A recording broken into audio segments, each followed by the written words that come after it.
Hi అండి, అందరికీ నమస్కారం. Welcome to PDF Raja YouTube channel. ఈ వీడియోలో మనం వచ్చేసి ఇప్పుడే అందిన వార్తని ఎలక్షన్స్ గురించి కొంత సమాచారం అయితే ఈ వీడియోలో ఉంది. వీడియో అయితే ఎక్కడికైనా స్కిప్ చేయకుండా ఎండ్ వరకు అయితే చూడడం ద్వారా ఇన్ఫర్మేషన్ పూర్తిగా అర్థమవుతుంది. అలాగే వీడియో నచ్చినట్లయితే తప్పకుండా లైక్ చేయండి, షేర్ చేయండి. ఇంకా సబ్స్క్రైబ్ అవ్వనట్లయితే మన ఛానల్ వెంటనే సబ్స్క్రైబ్ చేసుకోవడం ద్వారా నేను చేసే లేటెస్ట్ అప్డేట్ న్యూస్ ఎప్పటికప్పుడు అయితే మీ వరకు రీచ్ అవుతాయి. ఇక వివరాలకైతే వెళ్ళిపోదాం. ఈ నెల 15, 16 తేదీలలో నోటిఫికేషన్ రానుందా? 7 దశల్లో ఎన్నికలండి. తిరువనంతపురం 2024లో లోక్సభ ఎన్నికల తేదీని ఈ నెల రెండో వారంలో అయితే ప్రకటించే అవకాశం ఉందని సమాచారం. ఈ నెల 15, 16 తేదీల్లో నోటిఫికేషన్ విడుదల అవుతుందని అయితే 2019 ఎన్నికల మాదిరిగానే 7 దశల్లో ఓటింగ్ జరుగుతుందని అయితే సమాచారం అయితే ఉందండి. మొదటి దశలో ఏప్రిల్ రెండో వారం ఉంటుందని, అలాగే కొన్ని జాతీయ వార్తాపత్రికలు కూడా నివేదించాయి.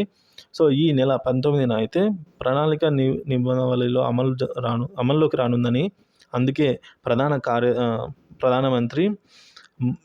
ముఖ్యమంత్రి కార్యక్రమాలు ఈ తేదీల్లోపు అయితే జాబితా చేయబడ్డాయని వార్తా సంస్థలు అయితే తెలపడం జరిగింది. లోక్సభ ఎన్నికలతో పాటు కేంద్రపాలిత ప్రాంతాల్లో అసెంబ్లీ ఎన్నికలు నిర్వహించవచ్చో లేదో తెలుసుకోవడానికి కమిషన్ ప్రతినిధులు అయితే ఈ నెల 12, 13 తేదీలలో అయితే జమ్మూ కాశ్మీర్లో పర్యటించనున్నారు. జిల్లా ఎన్నికల అధికారులకు పంపిన సర్క్యులర్లో లోక్సభ ఎన్నికల తేదీని ఏప్రిల్ 16గా పేర్కొంటున్నారు. తర్వాత ప్రధాన ఎన్నికల అధికారి ఒక సర్క్యులర్ ద్వారా అయితే ఇది ఎన్నికల తేదీ కాదు అని అయితే అన్నారు. సో ప్రణాళిక మరియు సూచనల కోసం సిద్ధం చేయడానికి ఇచ్చిన తేదీ అని అయితే స్పష్టం చేశారు. కాగా 195 మందితో కూడిన జాబితాను బీజేపీ ఇప్పటికే విడుదల చేసింది.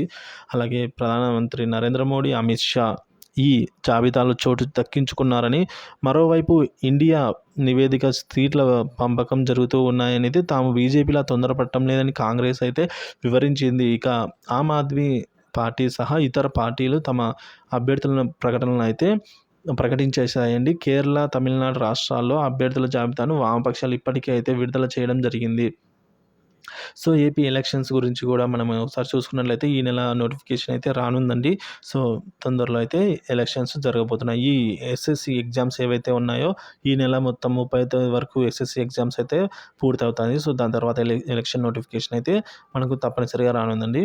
సో ఎప్పటికప్పుడు ఎలక్షన్స్ గురించి తాజా సమాచారాన్ని మన ఛానల్ అయితే అప్డేట్ చేస్తూనే ఉంటాను. మన ఛానల్ని సబ్స్క్రైబ్ చేసుకుని అప్డేట్స్ అయితే ఫాలో అవుతూ ఉండండి. Thank you for watching this video.